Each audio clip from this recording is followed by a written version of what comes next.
On Christmas Day, my wife tossed me divorce papers as if they were a gift, her parents actually cheering like it was a show they'd been dying to see.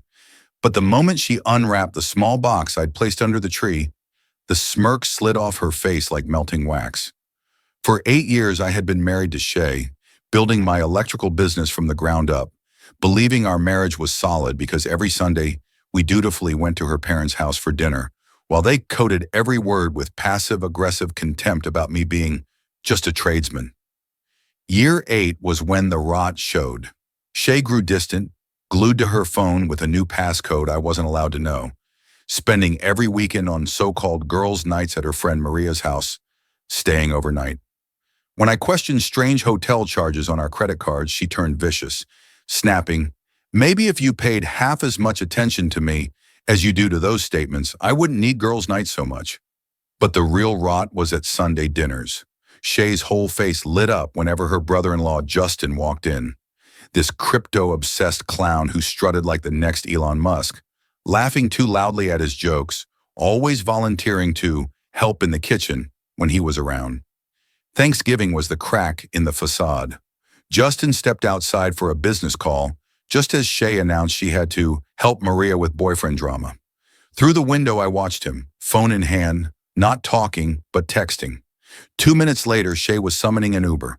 That was the moment the puzzle pieces clicked. My wife was sleeping with her sister's husband. My friend Silas helped me confirm it. 3 weekends of surveillance later, we hit the jackpot at the downtown Marriott. Justin's BMW gliding into the garage with Shay in the passenger seat, wearing the black dress I had given her for our anniversary. Silas snapping photo after photo. "They're not even trying to hide it," he whispered. "Same pattern every weekend." Garage, check-in, back to the room. But I needed more than photos. Shay had an old Gmail account still synced to our desktop. 8 months of messages spilled out. Plans to destroy both families, complaints about their spouses, their whole fantasy future together. December 18th. Been thinking about timing. What about Christmas dinner? Everyone together. Rip the Band-Aid off. They were plotting to blow up everything on Christmas Day. The financial trail sealed it. $12,000 of our money poured into her affair.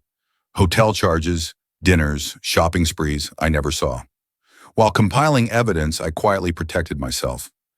I got Shay to sign documents I told her were for tax optimization, transferring the house and assets into a family trust. Perfectly legal, and she signed without reading because she always trusted me with the boring financial stuff. Christmas dinner was like sitting on a bomb. Around 4 p.m., after dessert, Shay stood up with trembling hands. "Actually, I have something to give everyone," she said, sliding a red envelope across the table. "What's this?" I asked, feigning ignorance. "Merry Christmas," she grinned. I read the header aloud. Petition for dissolution of marriage. Dead silence, then her mother actually smiled. "Oh, thank goodness." Finally, her father nodded like it was nothing. "You should open your gift, too," I said, pointing to the small wrapped box under the tree. Her confidence started to fray. She opened it with shaking fingers. Inside were printed photographs.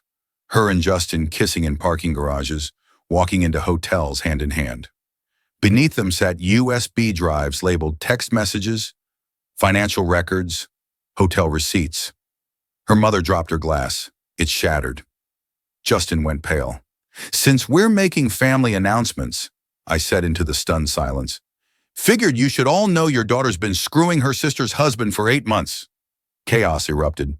Sloane, her sister, grabbed the photos, her face flushing crimson as she flipped through each image. "She's been using our credit cards to pay for hotel rooms," I added, "and your son-in-law has been using his company's credit cards to fund it, which is felony embezzlement. I already sent copies to his boss and the district attorney." Merry Christmas. Then I turned to Shay. "Remember those tax documents you signed? Turns out you don't own the house anymore, or the cars, or basically anything." She screamed, "You can't do this. That's fraud."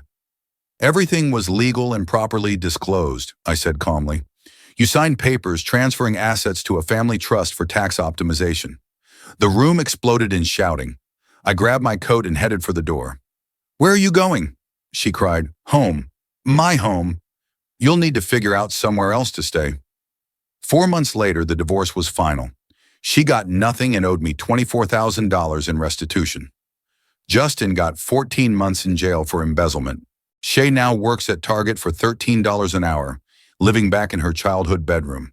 She had planned to humiliate me in front of her family, but by the end of that Christmas dinner, it was she who stood stripped bare, her affair exposed, her future ruined, her smugness gone like ash in the wind.